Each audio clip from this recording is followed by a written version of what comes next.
Bismillahirrahmanirrahim. Assalamu alaikum. You're watching Views on News. I am your host, Umar Khalid Bhatt, and we are here to discuss a topic that is very dear to our hearts. This is a day 49 years ago when Pakistan, there was an East and West Pakistan, and then it was divided into Pakistan and Bangladesh. Today is the 49th anniversary of the fall of Dhaka. Of course, it is also the day when the APS tragedy happened in 2014. But we wanted in this program to talk about this very important topic that many do not want to talk about and many do not want to delve into, because there are certain realities that the public needs to know about, because there is a huge propaganda campaign as far as our neighborhood country India is concerned when it comes to putting the blame on Pakistan for whatever happens, whatever does not happen. And the fall of Dhaka is also one of such incidents where India has been always putting the blame on Pakistan as far as the fall of Dhaka was concerned. Not only that, but also there are so many instances of other things, whether it be the murders or the other things that India has been putting the square blame on Pakistan about, and also that there was no development in that part of Pakistan before it became Bangladesh. This is not true. In fact, a lot of development happened in the then part of Pakistan, that was East Pakistan, now Bangladesh, when it was part of Pakistan. We have a report to show you about what happened and what are the different avenues of development that happened in the now Bangladesh and the then East Pakistan. Let's watch this report and then we'll go to our guest. Today, most Pakistanis consider that underdevelopment resulted in dismemberment of East Pakistan. Is it a fact? Let's figure out the ground realities. The largest mosque in Dhaka, named Baitul Mukarram, was constructed by the traders of Karachi in 1968 when Bangladesh was East Pakistan. Hydropower is considered the cheapest source of energy around the globe. Today, Kaptai Dam is the only hydropower project in Bangladesh. The dam was completed in 1962 due to the special interest of the President General Muhammad Ayub Khan. Today, Kaptai Dam is pivotal in catering for Bangladesh's ever-growing energy needs. Parliament building of today's Bangladesh and then East Pakistan was also constructed in 1961 during President Ayub's era. The acknowledgement of President Ayub's initiative is also available on Bangladeshi Parliament's official website. The saga of development projects in East Pakistan is too long to comprehend. The economically vital Manga port of Bangladesh was also built when Bangladesh was the eastern wing of Pakistan. Chittagong was the only port in the eastern wing when Pakistan came into existence. A state-of-the-art Manga port was constructed by spending funds from Pakistani exchequer. Pakistan's first steel mills, Chittagong Steel Mills, was inaugurated by President Ayub Khan on 24th of August 1967 in the eastern wing. A memorial stamp was also issued by Pakistan Post on 7th of January 1969. Chittagong Steel Mill was one of the many record development projects in East Pakistan. Bangladeshi Agriculture University, modern building of Dhaka Railway Station, Chittagong Oil Refinery and Karnapuli Paper Mills were all built when Bangladesh was East Pakistan. World's largest jute mill, Adamji Jute Mill, was built in 1951 in Narayanganj, East Pakistan. University of Chittagong, other premier educational institutions such as Chittagong Medical College and Rajshahi University were also built when Bangladesh was East Pakistan. Bangladesh's top cadet college, Fauj Darhat Cadet College, is in Chittagong, which was built in 1958 by Pakistan Army. Likewise, Junaida Cadet College, Rajshahi Cadet College and Mirzapur Cadet College were also built by the government of Pakistan. In Dhaka, Begum Waqar-un-Nisa School and Quaid-e-Azam College, which was later renamed as Sohrawardi College, were also constructed when Bangladesh was East Pakistan. You've just watched a report on the development projects that were made by Pakistan when Bangladesh was East Pakistan. Now, a lot of you might not know about this, so this is an eye-opener for many of you. Whether it be hydropower, whether it be the dam, whether it be the educational institutions and whatnot, Pakistan did invest in the now Bangladesh and the then East Pakistan. Of course, this day in 1971 is one of the darkest days in Pakistan's history, because it was a part of Pakistan and we lost that part of Pakistan. But one of the major players behind this division was also our not so friendly neighbor India. That is what it wanted since the very beginning. That is what it achieved through that. And it was also something that Narendra Modi admitted to while he visited Bangladesh some time back. Now, there are a lot of things that we have learned. There are a lot of issues that we have understood politically, strategically, diplomatically, and we have moved ahead with that. But how do we need to remember this day as far as the fall of Dhaka is concerned, and how also we also need to make people's perceptions about this day also on the right path? To talk about that and much more, let me introduce to you my first guest for this show. He is none other than Syed Muhammad Ali. He is the Director of Strategic Affairs of the Center for Aerospace and Strategic Studies. Thank you very much, Ali, to have joined us. Thank you, Phil. Ali, 49 years have passed by. We lost one pivotal part of our country, the then East Pakistan, the now Bangladesh. It is something that still aches many of us, especially our fathers, our parents who saw this separation.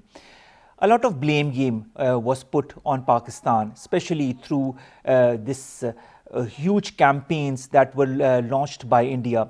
I mean, an example of that, of course, is the latest as well, that the EU Disinfo Lab has also unearthed about another thing. But this is not the first time that disinformation about Pakistan has been put forward by India. This started even way back before Bangladesh became Bangladesh.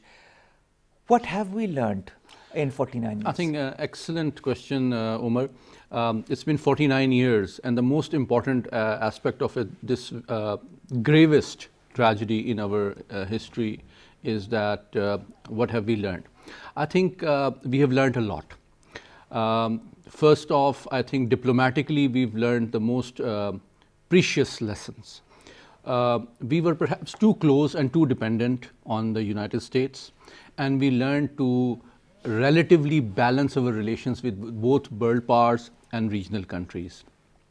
We realized that alliance system for developing world perhaps does not always deliver. So we balanced our relations, we recalibrated our relations with Moscow, with Paris, and with Muslim countries as well. So that led to a more balanced and diversified foreign policy than one which was largely dependent or based on expectations from Washington. The second aspect is the strategic, which is very important. I think the most critical decision by Pakistan to go nuclear and develop our nuclear program as a deterrent against India is heavily dependent on this tragedy. We learned that never again India will be allowed to invade Pakistan. That is the second most important thing. Third off, I think our forces, our posture under interoperability also underwent a major restructuring. We realized that the three forces, Army, Air Force, Navy, need to work more in a collaborative fashion. The joint warfare is very important. That's why JS headquarters, Joint Staff headquarters, was established after that. And in terms of our acquisition, defense acquisition, we also diversified our forces. We were largely dependent on the US. You see, Army also went to China and we procured Chinese tanks, T-59. Right. And the Navy also went to France. They procured the Agostas and Daphne class submarines. Similarly, our Air Force went to France and they procured Mirages. So they realized that depending only on one major power is perhaps not the most prudent approach towards national security. But another reality, Ali, before we go to that, another reality that also opened up to us completely wide and on a large scale was the way India involved itself in this. I mean, and of course, Indira Gandhi, after the war, you remember, she said, we have taken the revenge of 1,000 years and we have drowned the two-nation theory in the Bay of Bengal. I mean, statements such as these need to be highlighted time and again in order for the people of Pakistan to understand certain realities when it comes to the partition of Pakistan. We've also, Ali, been joined by Abid Latif Sindhu. He's a senior analyst. Abid Sindhu Saab, thank you very much to have joined us. Abid Sindhu Saab, 49 years pass since the fall of Dhaka. It was a dark day, and our fathers still remember this day as if they lost one of their limbs. What do we need to do in order to prevent such incidents? Of course, we know about India's involvement And we have seen how Pakistan has been on the forefront, whether it be through the Rosi and through other factors, in highlighting also the role of India in destabilizing Pakistan, not since now, but I mean, even before that, even before the fall of Dhaka. What, in your point of view, because this is the question I asked Ali as well, what do you feel Pakistan or our generation that was before us has learned from the fall of Dhaka? Thank you. I think it's a very pertinent question. You know, we all know that India is our enemy, and whatever we may do, whatever we may try, the enmity, the level of enmity and the animosity which they have with us, it will not be reduced. So actually the lesson which we got from the fall of we, as it is very, it is said that man is a political animal before being a social animal. So if you see that how the events of the fall of Dhaka actually proceeded politically, in December the elections were held, in which Mujib won the seats from 167 seats from East Pakistan, and Bhutto Awami won, League, yes. PPP won 88 seats from East Pakistan.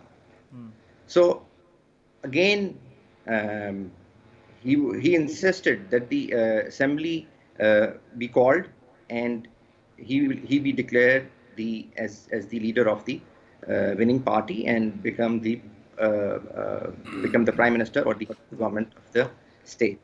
And again, once it was not, it was because of the few political reasons it was not done.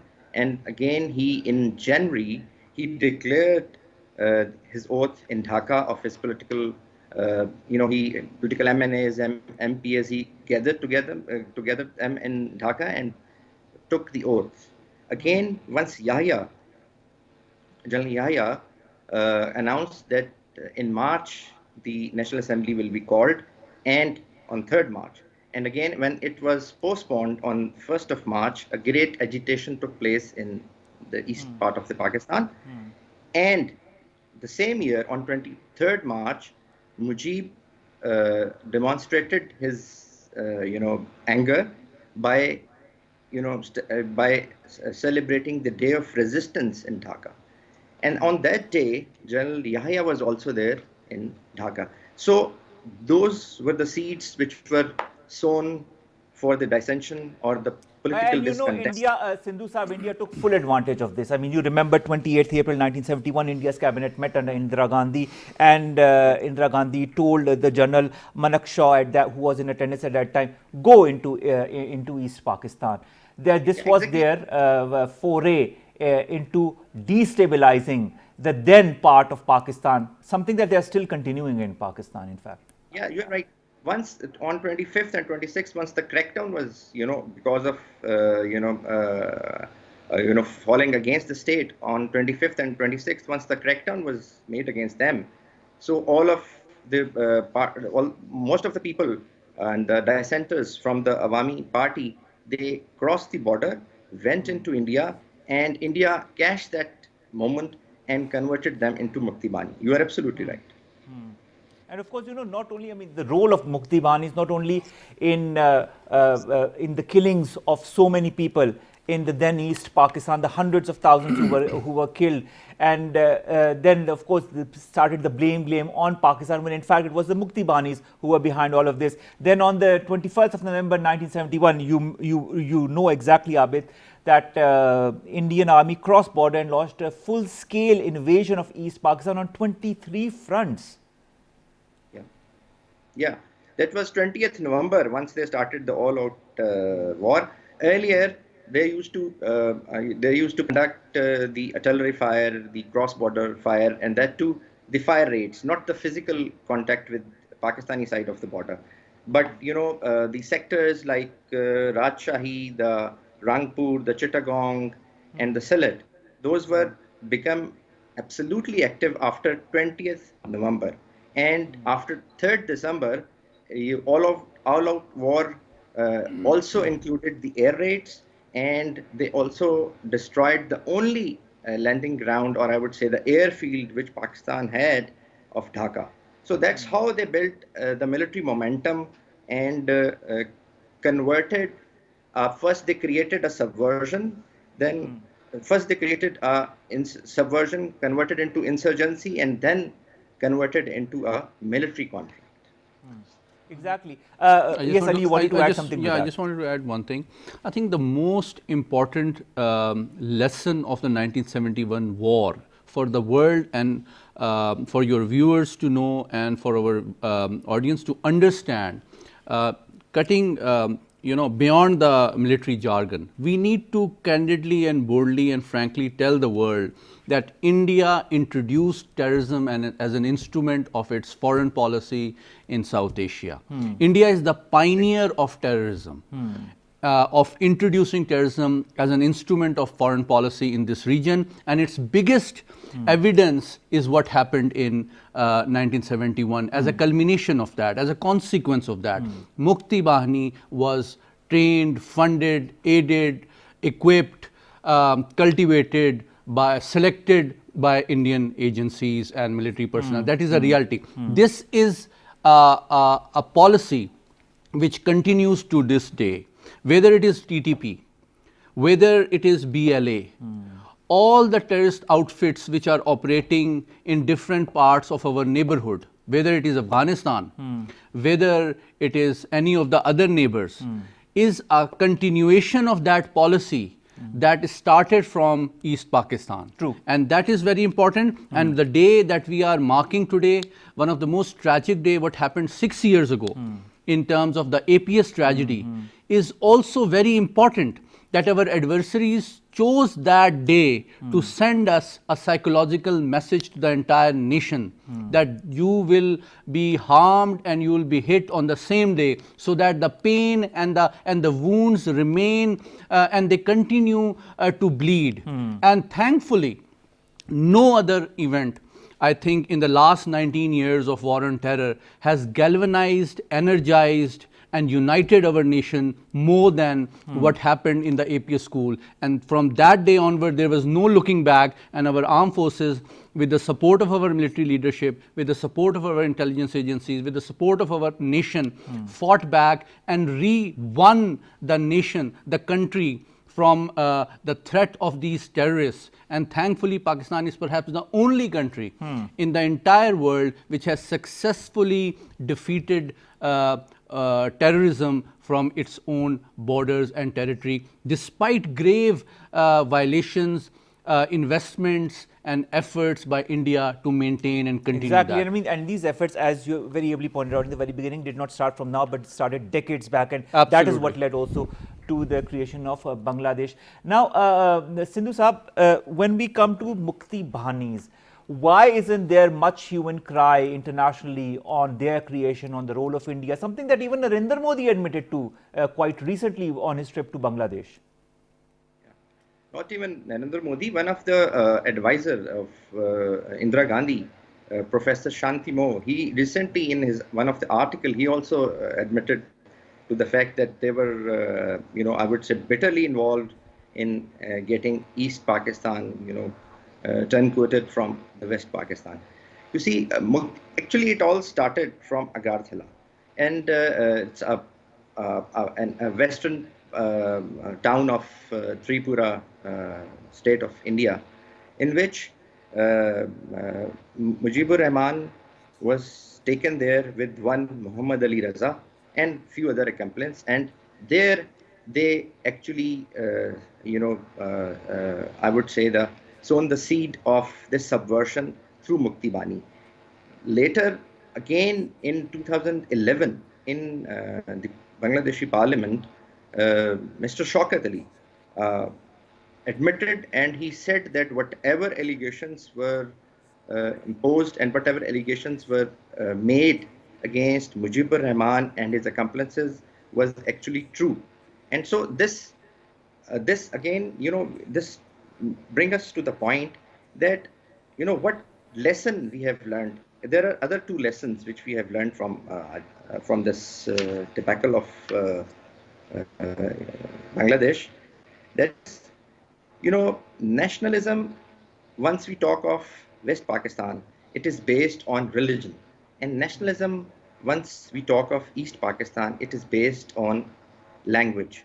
And there was also some, I would say, the political maneuvering, which actually made a atmosphere suitable for exploiting the innocent people on the name of nationalism, and which actually converted into Mukti Bani due to the domestic politics which Mujibur Rahman generated, and which Mujibur Rahman tried to ensue upon the people as his basic right, or as one of the reasons that, according to him, the Bengali people were being exploited by the people of West Pakistan.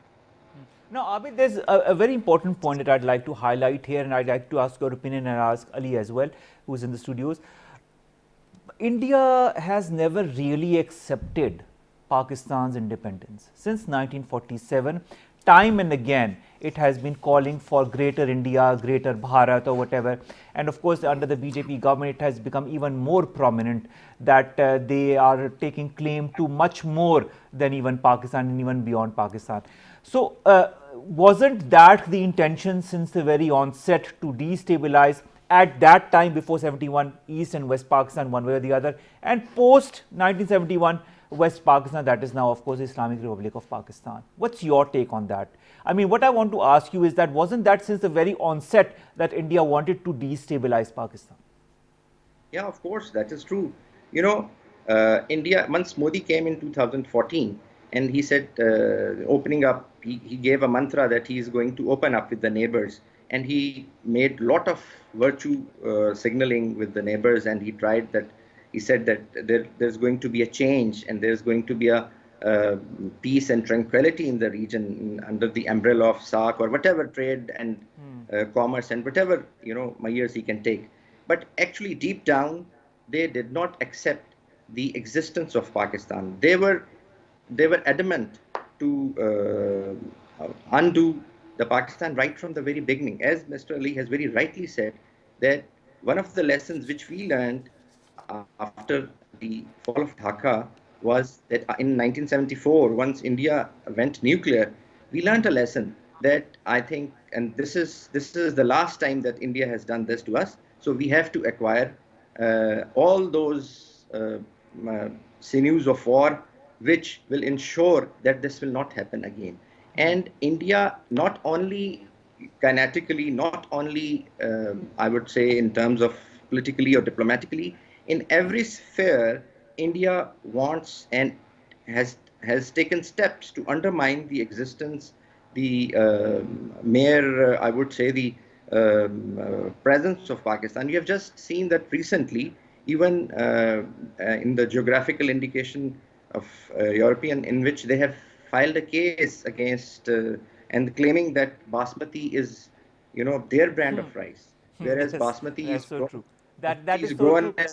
That is so true. We'll continue our discussion with you, Abid, as well. But coming back to you, Ali, what's your perspective on all of that? On India's deliberate attempt since 1947 to not accept the existence of Pakistan in proper letter and spirit, and B, try to destabilize Pakistan in one way or the other?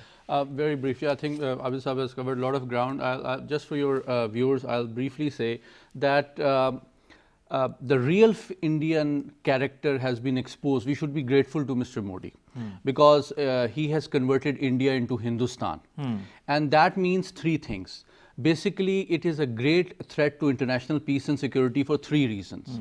It is pretending to be an ally of the US, whereas ideologically, culturally, historically, it is inconsistent with anything that the US expects it to do. Secondly, in the region, as you rightly pointed out, their policy has always been to intervene, to destabilize the regional neighbors, but that has actually isolated and backfired, because even Bangladesh, Alhamdulillah, thankfully, we are developing a thaw between Islamabad and Dhaka now. That is very important, and I hope it is sustainable. And even those people who were used by India as part of Mukti Bani, let me tell you, Umar, are regretting being used by India. There are people who have been physically trained and equipped and cultivated by India, and used against Pakistan, now they are regretting that they were being misled and exploited by India. That is very important. And domestically as well, you see, because India is a multicultural, multi-ethnic, multi-religious society, the Hindu-dominated ideology is weakening the Indian social fiber itself. So what we need to do quickly, I think it's very important that Pakistan's foreign policy and international strategic narrative needs to be very clear, very firm, very bold, and very consistent, based on 5 things. Number 1, ideologically, India is a threat to peace and security because its ideology is based on hatred, vengeance, and violence. Secondly, politically it is unstable because it is what it is doing in Kashmir, what it is doing to minorities, it is going to be an unstable society. So any country who wants to invest there is putting their own investment at a great risk. So that, and in the last quarter, you know very well, their economy has done worse than at any other time in the last 72 years. Coming to the military domain, after Pakistan's development of the nuclear deterrent, they have used the terrorism instrument more often because war, conventional war, they know, their planners know, is not an option. So they use 2 things: terrorism through Afghanistan, through other countries inside Pakistan to destabilize it, and lastly, as you rightly pointed out, they are using fake news and using their NGOs and think tanks and media organizations to spread false news around the world. So they are misleading the world, they are destabilizing the region, and they're also giving false narrative to the world powers that we are going to help you contain China, which is unrealistic. Exactly. So- well, misleading the world is something India has been doing since quite some time. And to talk more about this whole maneuver by India, which is going on since some decades now, in fact, since the creation of Pakistan, the independence of Pakistan, and at that time it was East and West Pakistan. That is why we are talking about this day, the fall of Dhaka, 49 years. We've been joined by Imran Ali, who's the Consul General of Pakistan in Spain. Imran Ali Saab, thank you very much to have joined us. Imran Ali Saab, I'd like to start with a very pertinent question. We all talk about hybrid war that India has inflicted on us. But hasn't this hybrid war, didn't it start even before 1971, which led to the dismemberment and the creation of Bangladesh as a subsequence? For me here, the hybrid war started maybe from the creation of Pakistan. Maybe it was not called hybrid war, but intellectually and internationally, although it's very old-fashioned to say, they haven't ever gotten over it. One of the things that was masked in the annals of history was what happened in East Pakistan between 1st March 1971 to 26th March 1971. And what happened was that at the behest of the Indians and the Mukti Bani, up to the figure ranges from between 50,000 to 100,000 non-Bengalis, Pakistani officers' families were massacred, imprisoned, mutilated. So that has not been recorded in history. There has been Bose's book, other books. So I'm afraid whether we like it or not, whether we want to be called a liberal or not, Pakistan will have to contend with all sorts of warfare from India. That is so true. That is so true, Imran Saab. But at the same time, if we revert to 1971, and of course you talked about the beginning of the days and the way India took the opportunity and used the opportunity to invade Bangladesh and subsequently strengthen the Mukti Bani so that they could push forward with the partition of the then East and West Pakistan. Looking back at the fall of Dhaka, because today is 49th anniversary of that very dark day in Pakistan's history, what can we do in your point of view, sir, because you're stationed as a diplomat as well? What can we do and what are we doing internationally on the diplomatic front in order to improve Pakistan's image that India has so steadily tried to destabilize since 1947? One thing, Umar, which we must realize is that Pakistan is not the Pakistan of 1971. Pakistan is a much stronger federation because least of all, one of the primary things was the 18th Amendment. It's a secure, unified state with no secessionist movement anywhere. The other thing which I need to highlight today is that contrary to pseudo-intellectual claims that 1971 led to the burial of the two-nation theory supposedly in the Indian Ocean or anywhere else, Bangladesh is a sovereign country respected by all, and it chose to remain sovereign. So in a way, the two-nation theory just changed its color.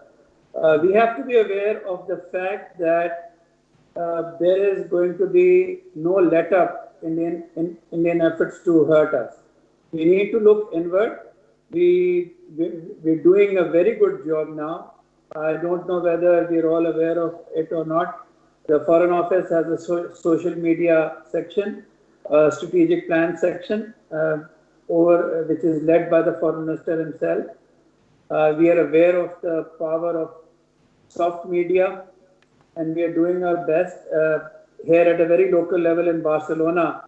I'm holding a press conference on Friday on two things. One, the EU Disinfo Lab, and the other is the very impressive Pakistan dossier against India, which is not a airy-fairy dossier.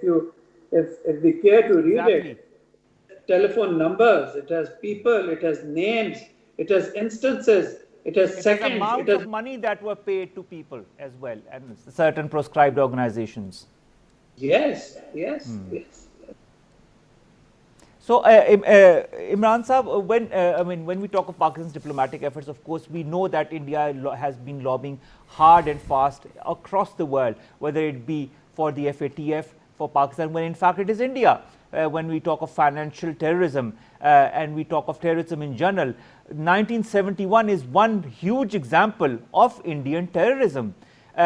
Shouldn't Pakistan also be highlighting this fact time and again on different fora, through different think tanks, through different lobbyists across the world, including in European Union, including in Barcelona where you are?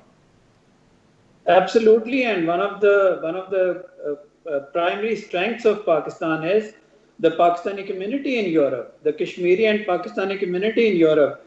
I think the strongest arm that we have is first to interact with them, to open embassies and consulates to them, to make life easy for them, and then to bring them on and tell them. The Pakistani diaspora, I still think, is one of the strongest arms which the Foreign Office is now trying to cultivate. And we have done so very successfully here in Madrid and Barcelona, and inshallah, you'll see results soon. And I'll share with you the results of the press conference. We'll definitely want that, sir. We'll definitely want that. But of course, we've also are increasing our level of our number of guests for this show, because it's a very important day and a very important show for all of us. We've been joined by Zameer Akram Saab, former ambassador. Zameer Saab, thank you very much to have joined us. Zameer Saab, 49 years have passed since the fall of Dhaka, and we still see Indian involvement. We saw Indian involvement then, we see Indian involvement now. We've seen the EU Disinfo Labs as well. On the diplomatic front, do you feel Pakistan has strengthened itself over the last decades in order to counter such attempts that happened in 1971 by India, and to thwart any such attempts that can happen in the future? Well, I think the most important attempt or effort that Pakistan has made to prevent what happened in 1971 is the acquisition of its nuclear weapons capability. At that time, we were outnumbered and we were facing an enemy that was much larger and much more powerful. But we now have nuclear weapons, and there is nuclear deterrence that operates between India and Pakistan. And for that reason alone, the Indians cannot ever think again about doing something like this. That said, I also want to emphasize that what happened in East Pakistan in 1970-71 was the result of a conspiracy, an Indian conspiracy, which was responsible even before, if you remember, there was the Agartala conspiracy case in which Sheikh Mujib was implicated. But it was the result of the political disinformation and political instability within Pakistan that forced then President Ayub Khan to release Sheikh Mujib from that trial. And the rest, as they say, is history. You also remember that the Indians had triggered a hijacking of a plane to cut off Pakistan's communications between East and West Pakistan, and then sent infiltrators who were supposedly Mukti Bahini but were actually Indian soldiers, particularly from the Indo-Tibetan border police and others, who were involved in massacres of both the Bengalis and the Biharis in order to implicate and demonize the Pakistan army. So these are lessons that we must learn, and we know now. Or the last few days, just in the last few days, we have come to know of the attempt that the Indians are involved in disinformation around the world, particularly this exposure that has been made in the last couple of days about the Indian attempts to do this. So we must keep our guard up, although we are in a much more stronger position. But we must not allow the Indians to repeat such kind of disinformation and such kind of efforts to destabilize this Pakistan in future. Thank you very much, Zamir Akram Saab, to have joined us and to have given us your very eminent point of view, because it was very important to talk to you about that part of our history that we should never forget. Coming back to you, Ali, we've heard about Pakistan's history. We've heard about the events that led to East and West Pakistan becoming Bangladesh and Pakistan. A lot of accusations, a lot of false accusations were made on Pakistan subsequently.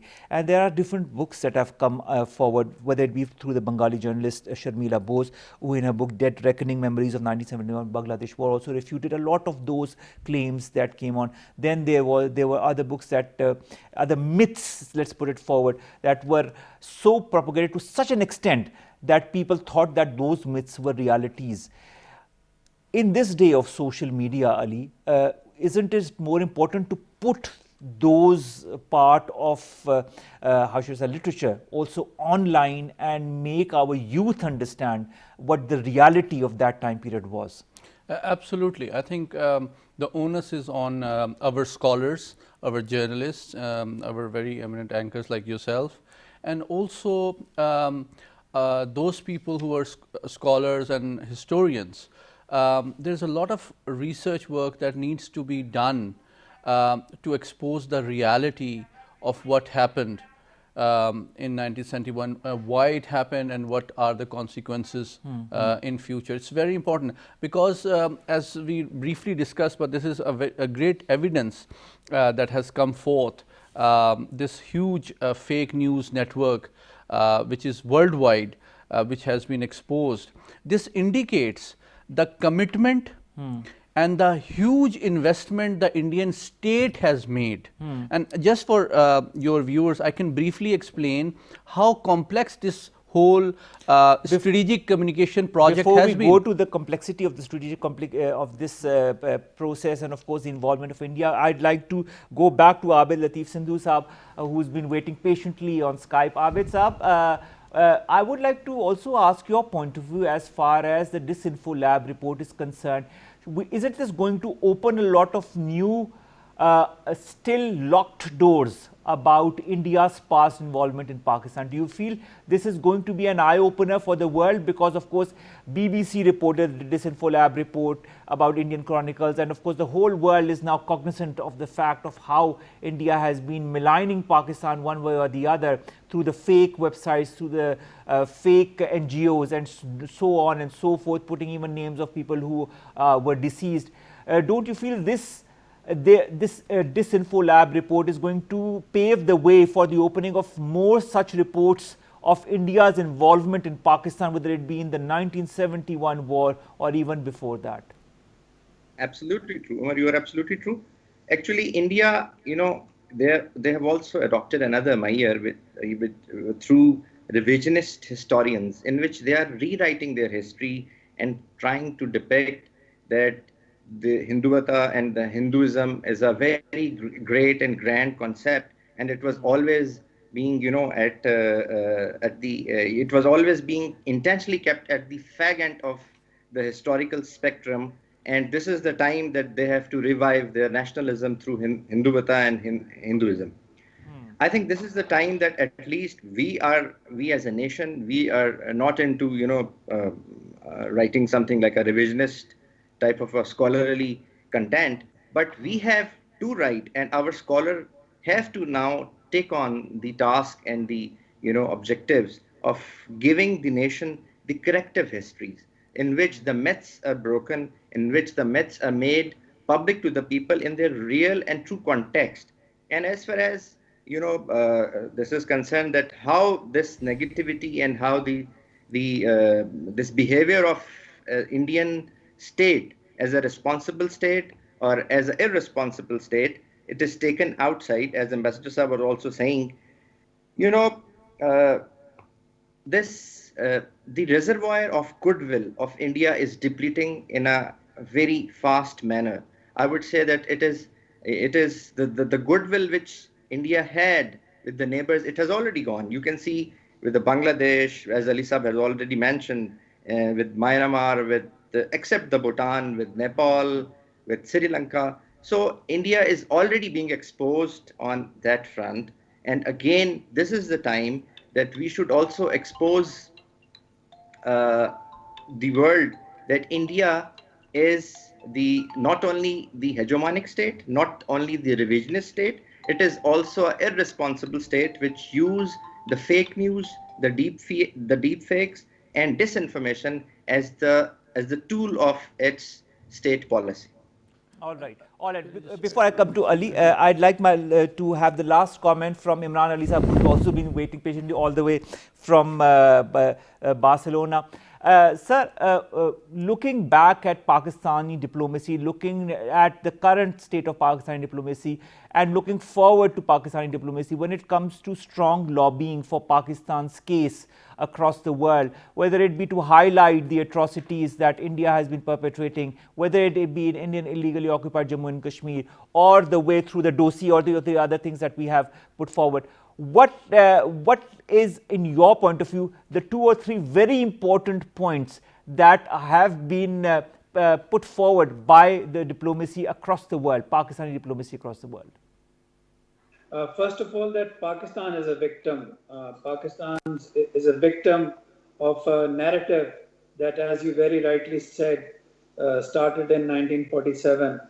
Number 2, Pakistan as the sole perpetrator in 1971 is totally false. Even if our younger generation and all of us know about various books that have come out of the West regarding it, chapters, if we could put them online, as somebody just said. That was what I was trying to say as well. Yes, sir. Very right. At least bring it forth. And as one of the honored guests said, we have enough scholarship, right to defend Pakistan's case, right objectively. Do admit if you have done something wrong. Don't make it a totally airy-fairy history, but do correct the facts. And all our diplomats, all our officers, civil servants, I was director at the Civil Services Academy, they need to be aware of each comma and hyphen of our history, the wrong in our history, and the wrong narrative to correct the narrative. That is very important. Thank you so very much, Imran Ali Saab, Consul General of Pakistan in Spain, as well as Abid Latif Sindhu Saab, Senior Analyst, to have joined us on Skype, and of course to have highlighted the important aspects of 1971 debacle, the fall of Dhaka, and what we've learned from it, and how Pakistan is now currently coping with all the nefarious designs of India that India has been perpetrating since 1940s. Finally, Ali, we were talking of strategy, and I'd like to know your last comments. If one were to summarize this whole day, looking back 49 years, and of course we started with what we've learned, But what do we also need to put on the right track as far as our country is concerned when it comes to involvement by India directly and indirectly, so that something that happened in 1971 never happens again? Absolutely, very important point. Umar, I think Pakistan, like our seasoned diplomats have also pointed out, is more united, more stable, more prosperous, more powerful, more internationally relevant than ever before. Pakistan is a globally relevant state. And secondly, Indian soft power is gone, it's exposed. It's a very important part of our public diplomacy, our foreign policy, to expose the reality of India. And that needs to be done and reinforced by our scholars, think tanks, media. Very important suggestion for PTV World. I think it's our flagship international television channel. It's very important that you do well-researched documentaries on it, so that your perspective based on the realities is shown to the outside world. That is very important. Secondly, we should also look beyond 1971. There is a thaw in place between Dhaka and Islamabad. We should build on it, and we should identify convergences and common interests and move beyond 1971 and the tragedy of it. Different nations face tragedies in their history, but the most important thing is to learn from them and then gain strength and confidence and move forward. That is very important. Also in case of Afghanistan, we are becoming very important. We are the only country which is bringing all the stakeholders of Afghanistan on one table. Afghan delegation is in Islamabad right now as we speak. Same thing is that we are contributing to the peace and prosperity and progress of the entire region. In this process, we should engage with all the countries, including Bangladesh. And in future, China will also, as part of its BRI project, also engage with Bangladesh. So in future, I see a lot of prospects of improvement of relations. Exactly, and I mean, I can see the prospects of progress between the two countries as well, because very recently also both the leaders have met, and we see that things are moving on in the right direction as far as the relationship between Bangladesh and Pakistan is concerned. Bangladesh has also realized the way it was used by India as well. Absolutely. Syed Muhammad Ali, thank you so very much to have joined us, to have been in the studio with us, while so many other guests were there online to talk about this very important day. Ladies and gentlemen, I just end with this one phrase: never forget this day, whether it be the fall of Dhaka, whether it be the APS massacre, but try to build your nation, your society on the basis of that history that led to these two important debacles. We need to learn, we need to move forward, and we need to strengthen Pakistan. Allah Hafiz.